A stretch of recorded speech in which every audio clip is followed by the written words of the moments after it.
Ladies and gentlemen, we are closing in on the MLB trade deadline. We had a blockbuster last night with many people in the industry saying the Mariners overpaid to get Luis Castillo. Let's take a look at the values right now. The Mariners getting $41 million worth of value while giving up $63 million, according to this model, giving up a shortstop, Marte, who's like a top 20 prospect. Arroyo has significant value as well. Let's first talk about why the Mariners probably overpaid for Luis Castillo, and I think it comes down to two things. Number one, having that extra year of control is so attractive for these teams. Luis Castillo also under contract through next year.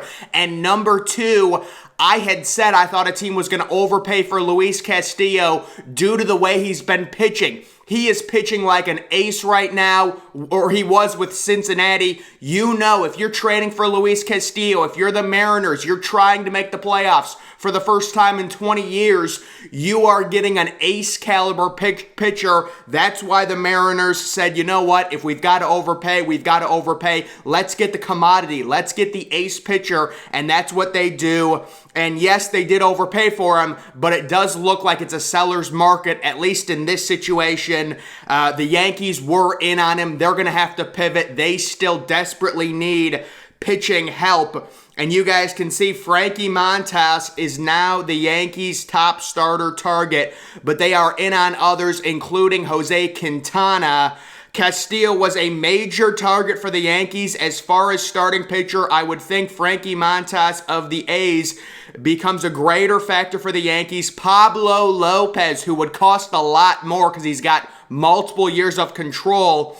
Two, if the Marlins do more than talk about him, but lot of competition. And then we've also got this. The Yankees could be interested in Noah Syndergaard. Kind of a similar situation with Jose Quintana. More depth. I could see the Yankees trading for Frankie Montas as their top target and then also acquiring either Syndergaard or Jose Quintana just to get more rotational depth. When it comes to Juan Soto, this was interesting. So you've got Elijah Green, the 5th overall pick, who goes to Washington, and he's in their clubhouse, and it says Juan Soto welcomes him. We all know Juan Soto is getting traded in a few days. That's just an interesting thing to tweet out if you are the Nationals with that whole situation. And then here's a tweet from Juan Soto's account, liking a tweet saying that the Brewers are totally in for Juan Soto. So does Juan Soto maybe want to go to the Brewers? I don't know. He liked a tweet from them. And then we've got this tweet, Juan Soto, Final Four. This was from yesterday before the Mariners trade. San Diego, Seattle, St. Louis, and Los Angeles. So you would assume Seattle is probably out of it, giving up 2 of their top prospects for Luis Castillo. And this is mainly going to come down to which one of these 3 teams, they all have enough pieces. The Padres, the Cardinals, and the Dodgers, they've all got young, controllable Major League talent, and they've got young top prospects. Which one of those teams wants Juan Soto bad enough? The Nationals will auction him off to the highest bidder and take the best package they can get. Any one of these 3 teams, San Diego, St. Louis, the Dodgers, they all have the prospects. It comes down to who wants Juan Soto bad enough. Personally, this just feels like a Dodgers-type trade. But maybe the Cardinals say, screw it, we're finally going to make a big move. We're finally going to be aggressive. And they could, the interesting thing with the Cardinals, they could trade O'Neill for Juan Soto and you still have Carlson. They could trade Carlson for Juan Soto and you still have O'Neill. So it's tough because you're also giving up Mason Wynn. You're also giving up Liberatore. You're giving up either Jordan Walker or Nolan Gorman. So that's a lot to give up. But if you get him, you can have Juan Soto in a lineup with Tyler O'Neill, with Arenado, with Paul Goldschmidt. That is very attractive. And then you also would think the Cardinals, if they make this trade, would also trade for a starting pitcher, probably just a one-year rental, maybe someone like Noah Syndergaard. But let's get into some of the mock trades. The Yankees getting Frankie Montas, who many people are assuming is their top target now. If I'm trying to trade for Montas and I am the Yankees, I really would not want to give up Dominguez personally. But I think it gets to the point where you're so desperate. Like this, we all know this is the Yankees' year. They have got to minimum make the World Series. So you're going to be more willing to give up some top prospects to get an elite number 2 pitcher. You know, I know a lot of Yankees fans are fine with not overpaying for Luis Castillo, but it's like, I mean, we've seen Brian Cashman prospect hug Clint Frazier basically until he became worthless. Like, we've seen this before with different Yankee prospects. At some point, you just got to trade for the sure commodity and go for it. So I think they definitely need to get Frankie Montas or maybe Pablo Lopez, although Pablo Lopez would cost a lot more. If I can trade for Montas without giving up Jason Dominguez, I would love to do that.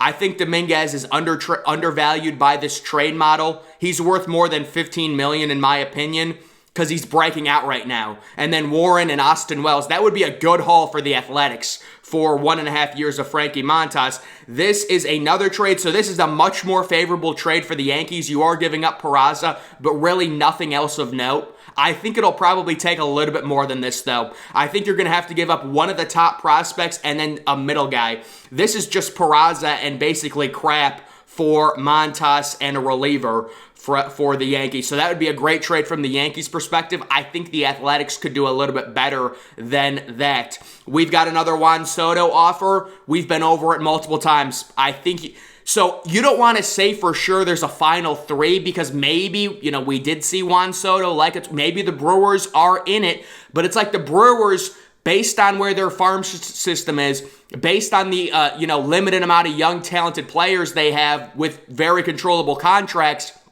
it seems almost impossible the Brewers are going to be able to outbid the Dodgers for Juan Soto. They're not going to be able to outbid the Cardinals. That's why we've got this final 3 we're thinking of, the Padres, Cardinals, and Dodgers. All those 3 teams have very young, controllable talent. All those 3 teams have the assets to trade for Juan Soto. This comes down to who is going to actually give up the most, and the Nationals are just going to take the best offer. That's my opinion, and this would be a trade. I mean, Carlson, Walker, Wynn, you're getting 4 high-level prospects and then another good one there for Juan Soto. It was rumored a few days ago the Nationals don't want to include Corbin with Soto because it would obviously dilute Soto and his trade value because Corbin is really a massive negative contract. And it doesn't make sense. I've said this before, if you are the Nationals, you're already rebuilding. Corbin only has 2 years left on his deal. Just eat the money. Get better prospects, get more younger players rather than getting rid of Corbin's contract for nothing. It's not like you're going to be competitive next year and you want to get Corbin's contract off the books. It doesn't matter. You're going to be rebuilding. You're getting 4 or 5 young, really controllable players, and that's that. And then this is another thing I wanted to talk about. I've said it before. I really think the Guardians are trading for Sean Murphy. It makes so much sense. I'm a Guardians fan. We've got way too many middle infield prospects. This is a trade right here I would be completely fine with. You're giving up a good shortstop prospect. Although actually Nolan Jones, I would not want to trade Nolan Jones. Logan T. Allen is a very interesting pitching prospect. It would have to be someone other than Nolan Jones, but it makes so much sense for the Guardians and their window. Their window theoretically could open next year. If you trade for Sean Murphy right now, you have Sean Murphy for 3 more years. You've got your franchise catcher. You've got your franchise third baseman in Jose Ramirez. Jimenez slides into your shortstop after you trade Ahmed Rosario in a few days, because I think they're going to trade Ahmed Rosario. Your second baseman is Tyler Freeman. Your first baseman is Josh Naylor. Franmil needs to be traded. I know Guardians fans will say, we don't want to trade him because his value is so low, but guys, he's clogging up the DH spot right now. It is what it is. I like Franmil. He's a decent hitter. He's just had a really bad year. It's unfortunate. And then the outfield, they've got so many outfielders. It is interesting with both Miles Straw and Juan. It's tough. I don't know if both of those guys can be starters long-term because neither one of them can hit for power. And obviously, Juan is the better hitter. but neither one of them can hit for power. Straw might be the best center fielder in terms of defense in the MLB. So he's at worst a fourth outfielder. But of course, I mean, he has 0 home runs and he's hitting like 220. So it's like, it's a tough situation. This I would be extremely okay with. Yeah, there's no way the Athletics would do this, in my opinion. Yeah, the values aren't even similar. It's 59 versus 39. I'm shocked they even let this trade go through. But the point of it is the Guardians are making a major trade. We've got so many middle infield prospects. You can trade Amed Rosario because I want Jimenez to play shortstop the rest of the year. And you can get something decent for Amed Rosario because he's been hitting. And then I'd also trade Franmil Reyes as well because he's clogging up this DH spot. This trade, it's not going to happen. Tyler Freeman, I'm not trading. Valera is untouchable. Completely untouchable. So I actually gave that a dislike. But guys, the major stuff right now, the Yankees, they're desperate for a really solid number 2 with the uncertainty surrounding Luis Severino. The hope is they're just shutting him down. They're just resting him because they've got a 12-game lead. But Luis Severino, he hasn't pitched in 2 years. This is a big workload for him this year. You can't count on him. That's why if you're Brian Cashman, you need to make a trade. Yes, the Mariners might have overpaid for Castillo, but at the end of the day, the Mariners are saying, listen, we haven't made the playoffs in 20 years. We're getting the sure thing rather than just keeping the prospects. I respect that decision, and Mariners fans, don't get angry at it. Just because you overpaid with the prospects, people love the prospect hug, but at the end of the day, you're getting an elite starter who's pitching like an ace right now, and he's under contract through next year. You pair him with Robbie Ray. That's a nice 1-2 punch if you make the playoffs and you're the Mariners. So don't worry, you give up prospects. It's unfortunate. We all love prospects. The Guardians have the best farm system in the MLB. I'm a Guardians fan and I'm saying we need to trade some of our prospects for Sean Murphy. And then people say, oh, they have Bo Naylor. Guys, Bo Naylor, it takes so long to develop catching prospects. You can't expect Bo Naylor to come up next year and be the starting catcher. We know Sean Murphy. He's an elite hitter. He's a good defender. That's the guy they need to target. They've got a surplus of middle infielders. And then, of course, the thing with Juan Soto, I really think it's down to 3 teams. And I think the Dodgers are going to do it. If I had a gut feel, the Dodgers are going to do it. The Cardinals never seem to make massive moves. Well, I guess they traded for Arenado. So we'll see what happens, but it's a lot to stomach. It's a lot to give up if you are the Cardinals and you're not this huge market team. The Dodgers theoretically could give up a ton of prospects and still feel confident they're able to re-sign him. I have heard people say some weird things about Soto, like the team that trades for him is not re-signing him, but that would lower his value. You have to understand, so if you're trading for Juan Soto and you're only getting him for 2.5 years, you're going to be less comfortable giving up your top prospects. You understand that, right? So there's been people on MLB Network, they're saying, oh, Soto is definitely going to free agency. I think the team that trades for Soto is going to have a massive incentive to re-sign Soto because you're not trading your entire farm system for 2.5 years of one player. The idea is you trade for Soto. Worst case scenario, he says, listen, I'm going to free agency no matter what, but at least you can have him on your team for 2.5 years. You can create a relationship and a dialogue where when it comes to free agency, you would be the favorites to re-sign him. This whole idea, like the team that's trading for Juan Soto, he's not going to re-sign with that team, that would lower his value.